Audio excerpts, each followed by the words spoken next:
J. Dick, one of the most prolific science fiction writers of our age, and in the opinion of most critics, one of the very best, entered an altered state of consciousness in his last years and became either a religious prophet, a major existentialist philosopher, or a raving nut, depending on how you want to look at it. Your whole life is just a dream.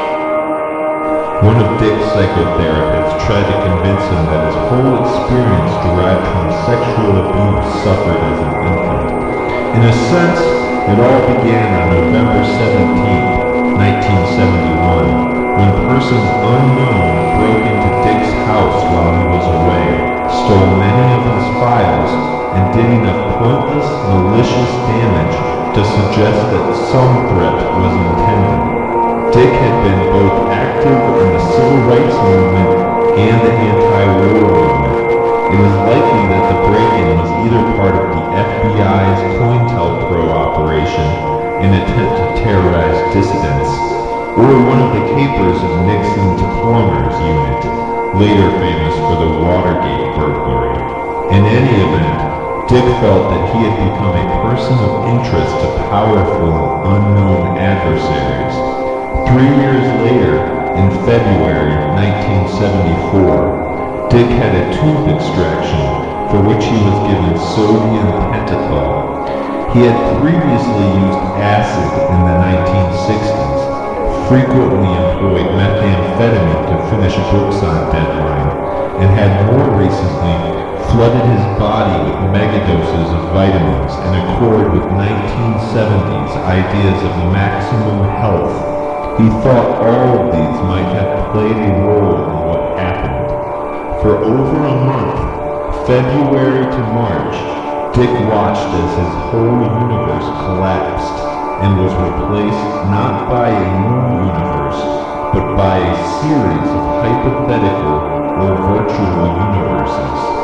He was literally living in many of his own sci-fi plots and in the Gnostic theology that fascinated him.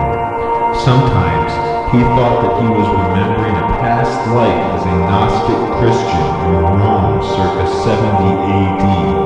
Sometimes that his late friend Bishop James Pike had reincarnated within him.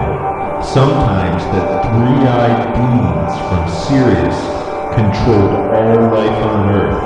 Sometimes that he was accidentally trapped in a telepathic transmission channel used between Russian parapsychologists and extraterrestrials.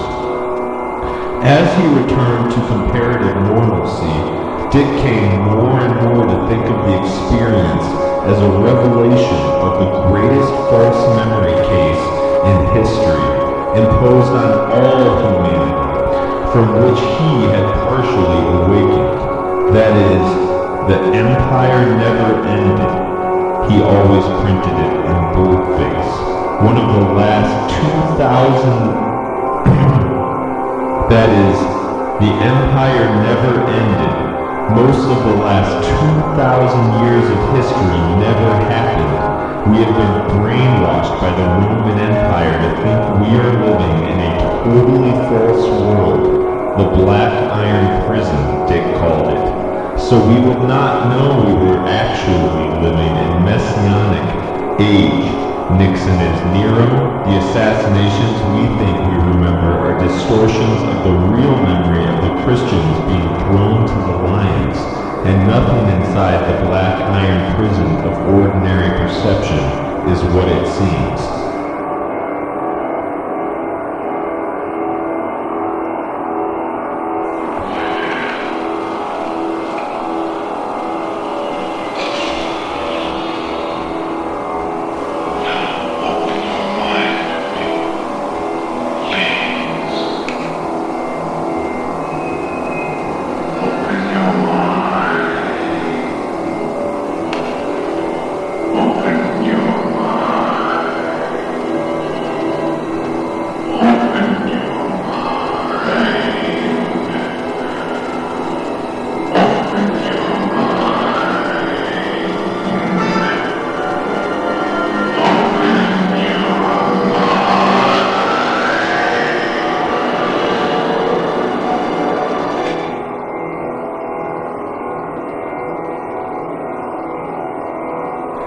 both a philosopher and a science fiction poet, Dick came to doubt this theory also.